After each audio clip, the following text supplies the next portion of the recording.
What up, people? What up? What's good, people? What's up? It's me, L Teddy 27. Let me turn on a lighter too, please. Ugh. Feel like y'all couldn't see me in all my sexual chocolate. Anyway, I'm back, y'all. It's me, L Teddy 27, Angry Teacher Chronicles, and we are back for more reviews of the Netflix series The Circle. Today we'll be doing episodes 3 and 4. So I'm gonna knock both of these out in this one review. So we're gonna do episodes 3 and 4 in this review.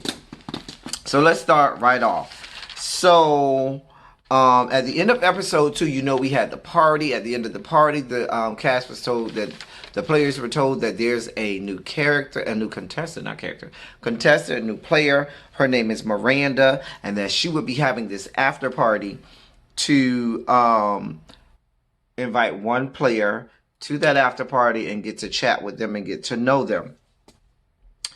Everyone else would be buffering. The other 6 characters would be, or players. I keep wanting to say characters, but the other 6 players would be buffering, which is the story of our lives. Because if you are on social media at any point, at some point, the internet wraps you up, honey, and makes you buffer. I don't care how good your internet connection is. I don't care who you have, AT&T, Comcast, Xfinity, Spectrum, whatever you got. CenturyLink, whoever, Verizon, whoever you got for internet, ain't no internet strong enough to beat the almighty buffer. Because at some point, you will be buffering. Can y'all believe it? I'm drinking out of a plastic cup. Dear God, do Jesus and do him well. Some good Kool-Aid. Anyway. And so that's what happened. They were buffering. The other 6 players were buffering. So Miranda chose to have her after party with Mercedes. Right off the bat, Miranda, she's just too much for me right off the bat. Like, she's way too flirty. I mean, and you're talking about a professional flirt, okay? But it was a lot. I guess that's how people feel about me, because I'm a lot at first. I'm really flirty when you first meet me. So now I kind of understand how that could put people off. Oh well, I'll still do it.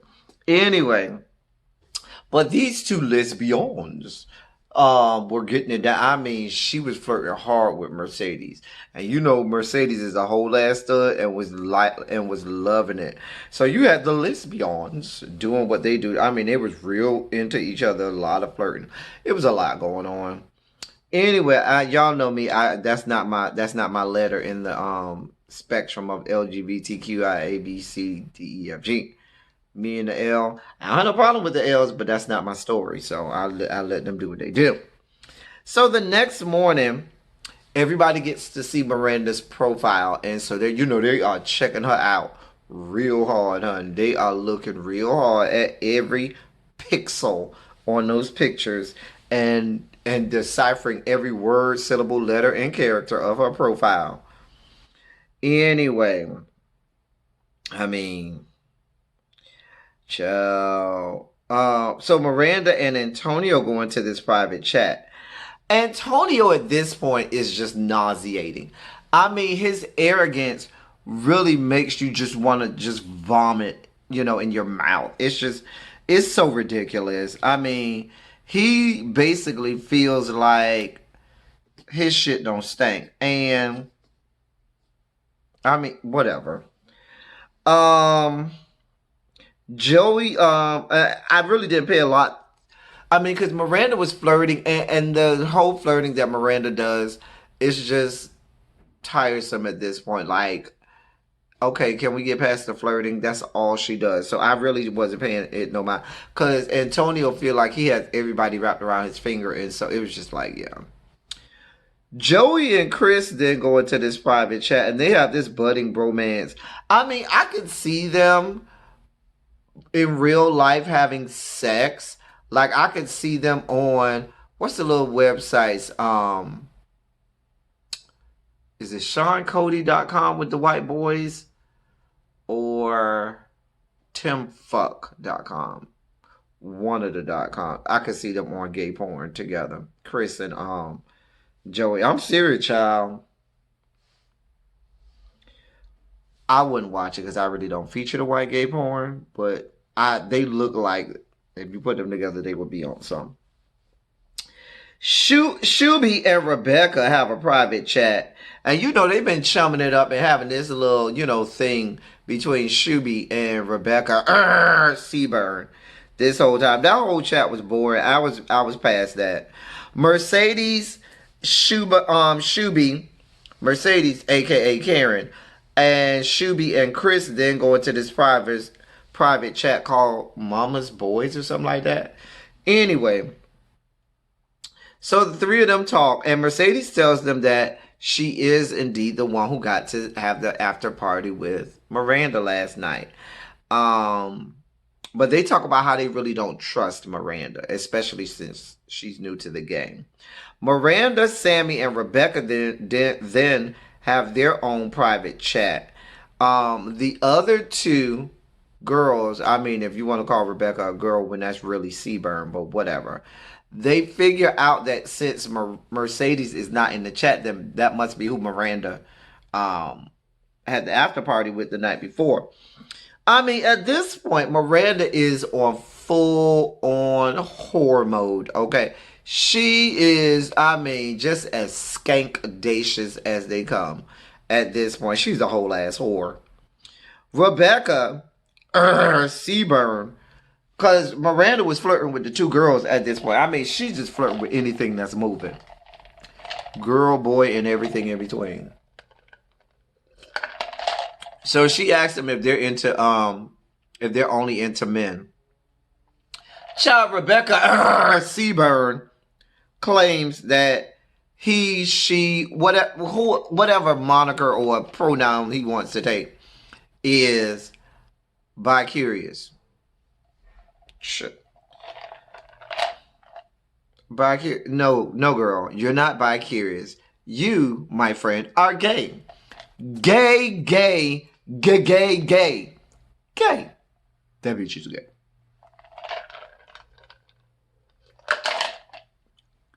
I'm just saying. Anyway, next we have the ratings. This is where they rate all of the other players, and this will decide who's going to be the influence. Now, since Miranda is new to the game, she's safe from elimination, but she also does not get to be rated and cannot be an influencer. So you will be rating the 7 players. Now, I at this point wrote down my rating for all 8 contestants at this point. My ratings were, I'm still number 1 on Sammy. I still love Sammy. Sammy is still my girl. So I still got Sammy number 1. Chris is my number 2. Mercedes is number 3. Karen is number 3. I like Karen because Karen is really playing this role as this catfish. Rebecca Seaburn is my number 4. Now the 2 catfish are moving up in my estimation. Joey's my number 5. Shuby is my number 6. Miranda, I'm not here for her. And Antonio at this point, I told you, is nauseating. So he's my number 8. He's my least favorite. I like him the least. He's number 8 for me. Shuby and Joey then go into this private chat. Now, keep your eyes on Joey. Joey is becoming a dark horse in this race. He's really becoming a dark horse. I mean, and only because he, Sammy, and Chris are authentically genuine and being themselves. I do not buy Shuby. I don't buy him at all. I do not buy his whole shtick, his persona. I think it's a shtick. I think it's his whole persona he wants to give up. I don't buy what he's selling. But I do think Joey, Chris, and Sammy are being their authentic selves. And Joey might be a dark horse in this. He might, make it far. So then there's this Ask Me Anything game that came out. Baby, baby, baby shark, do do do do do. Baby, it was so messy. You thought this Ask Me Anything has been the best part of this entire show since it started. This was the best segment of this show in the first 3 episodes. I loved it. This is where the catfish thing came out, and it was messy, honey. My favorite part was the whole where Mercedes put in there for Antonio hashtag catfish much. Child. Basically, Antonio ain't shit. That's what came out of this part. I was just so off the Antonio train. I was already off, but it was like, yeah. The interesting thing is everybody had already done their ratings before this started. And I mean, you could tell Antonio just was it was time. So then Shuby and Sammy have a private chat. And Sammy had just been saying that her and Shuby hadn't really had a chance to get to know each other. So Shuby reached out to her. So Shuby is just I just don't like his shtick. I don't like his whole persona. Grow a fucking pair at some point. I'm not here for Shuby. I'm not on the Shuby train at all. And I know people see it for him. I don't. Anyway. But this chat did cement Sammy's place for me. Sammy is still my number 1 player. I still like her, and this chat with Shuby cemented it for me with her. So the results of the rankings were as follows. Number 7 was Antonio. Wasn't I right? Him being in last place. There was a tie for number 5. There was no number 6. There was a tie for number 5. It was Joey and Sammy. Number 4 was Mercedes. Karen. Number 3 was Rebecca Seaburn. Number 1 was a tie between Chris and Shuby. Miranda, of course, we found out she could not be blocked. Antonio thinks Shuby might protect him. But I was like, you don't even know his name. How you expect him to protect you and be on your side? And you call him Shubham. The man's name is Shubham, and we call him Shuby. But you call him Shubham, thinking that he's going to protect you. Bitch, get your life in order. You don't even know that man's name. And that's where episode 3 ended, okay? We don't know at the end of episode 3 who Chris and Shuby are going to pick to be blocked on episode 4. So we get to episode 4, and Chris and Shuby, they're in the little room thing. You know, they can't see each other or hear each other, but they're in the little room thing, messaging back and forth to decide who's going to be blocked. The other players, meanwhile, in their rooms are chatting while the influencers are making their decision.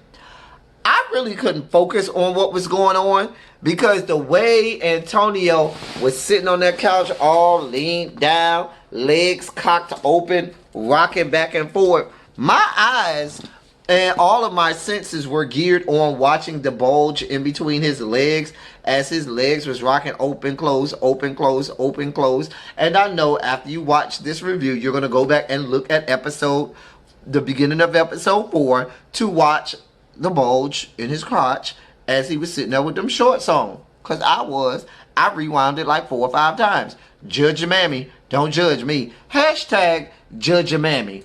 Hashtag judge your mammy. Don't judge me, whore. Anyway, I was watching his crotch. I don't know what the hell they were saying. And every time I rewound it, I still couldn't focus on what they were saying. Because I was focusing on the bulge in Antonio's crotch. Hashtag bulge. Hashtag judge your mammy. Anyway, we find out that Antonio got blocked. And there goes my bulge. And there goes my eye candy. Such a shame. But I knew it was going to happen. He had become nauseating. He could not stay. He had to go. But I know, man. There goes my bulge. There goes my eye candy. But alas, we must continue on. So, you know, when someone gets blocked, they get to go meet one person. Now, of course, who does Antonio decide he's going to go see? He's going to go see Mercedes because he wants to see if she's real, to see if he can go flirt with her. But I thought you had a whole ass girlfriend. Child. Because didn't he say at the beginning he had like this real solid relationship with his girlfriend for like 3 years? But you going to go see some skank? I thought if it was me, I thought he would have went and tried to go see Shuby because he thought he had such a good relationship with Shuby, and Shuby voted him off. So, if you're in that strong of a relationship with your girlfriend, why are you going to go meet this girl? Wouldn't you want to go see Shuby and be like, dude, why the fuck you voted me off? But that's not here or there. You know, I thought that's who he was going to go see. But, you know, hey, it is what it is, honey. So he goes to go see Mercedes, Karen, before leaving the game. Finds out that it's a whole catfish. Child, he thought he was finna go see this girl and go flirt. Not so much. That's good for him. Anyway, when he does his farewell message for them to watch, baby, he reveals that Mercedes is a catfish. Problem is, nobody knows that it's Mercedes that he's talking about. He just basically says that there's a catfish here. And nobody knows who he went to go see. And so that means nobody knows that who he's talking about is the catfish is Mercedes. Anyway, now at that point, everyone is questioning who is the person he went to go see and who's the catfish. Now, most of them have deduced that him and Mercedes had this whole, thing, and they figured, that she was the one that he was going to go see. And they were right. But they don't know that. So, of course, Mercedes, Karen, sees this and is like scrambling to try to figure out how am I going to throw people off from thinking that it was me. So then we see a private chat between Shuby and Joey. They're budding bromance, I guess. They invite Chris into this chat because they're the only 3 boys left. And so they try to do this dicks over chicks thing. Then, I didn't really care for this private chat, but then Chris was giving me too much. See, Chris didn't play it well. I understand that you are a part of the Rainbow Coalition. I understand, baby. You are as gay as the day is long in the month of June. But, I think you should have played this down. Because that whole hashtag Destiny Child thing, I think that was dangerous because while yes, you got the girls, but I think you want to have you don't want to put all your eggs in one basket. You want to spread the wealth so that, if the girls start to get picked off, you can have, an alliance with the boys as well. Then we had this Sammy and Mercedes private chat. And that's where Mercedes, Karen, tries to make Sammy believe that Rebecca, Seabird is a catfish. Now, at first my mind said, isn't it ironic that one catfish is saying that the other catfish is the catfish? But technically that wouldn't be irony.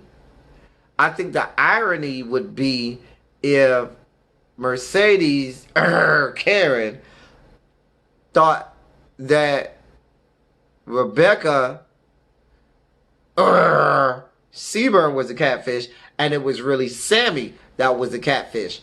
That would have been ironic if Sammy was the real catfish. So, and there's my lesson in irony for the day. Anyway, but yeah, she's trying to throw people off and making them feel like she's the one who met with because she started telling Sammy, oh, I'm mad that I wasted eyelashes on waiting for him to come see me. Sammy saw right through it. Then we have the Miranda and Joey private chat. I don't like either one of them, okay? And there was this whole sad thing about Miranda being in foster care. Baby, I don't care about your tears. Just like I don't care about people crying on social media. There's no crying on social media. And with this being a whole reality show, game show about social media, I don't care about your tears. Get off my screen. Goodbye. Then there was some game called Nailed It, Failed It, where they had to make this cake or replicate this cake. Now, it was easy because they had 30 minutes and the cake sponges were already made. They had the fondant. They had everything they needed to recreate it. And they really didn't have to do any work. Anyway, whatever that was that Joey was making was a damn mess. Just a damn mess. Miranda won the challenge. And that gave her the reward of being able to put up a video. Now, it was this, I forgot what they call it. It was like this GIF. GIF GIF. Not GIFT, but GIF. Of this dancing that she was doing. People were picking up on there were tattoos in that video that were in her pictures. Which was the dumbest thing in the world because, I mean, she clearly could have got those tattoos after she took those pictures. But whatever. Because Shuby and Rebecca Seaburn were trying to say that made her a catfish because they said the faces didn't look the same. I don't know. They was really trying to decipher whether or not that was a catfish based on those pictures. Whatever. Sammy and Miranda have a private chat. Miranda is trying to send Sammy. Listen, Miranda is trying to send Sammy all of these flirtation signals, this, that, and the third. But then it turns out she's sending her down she's sending her on the path to follow the skank brick road, okay? Follow the skanky brick road. Follow the skanky brick road. I mean, I don't understand why Sammy decided, because they were like doing this thing, well, let's see who we can get, which one of us can get Joey to flirt with us first. I mean, if you like it, Sammy, I wouldn't. Miranda's just too much for me at this point. Chris and Mercedes then have this private chat. And Mercedes, like I said, she's trying way too hard to get people to believe that it's not her who's the catfish, that she's not the one that met with Antonio the night before. Chris, I think, wants to believe her, but I think parts of his mind thinks that that he has a reason not to believe her.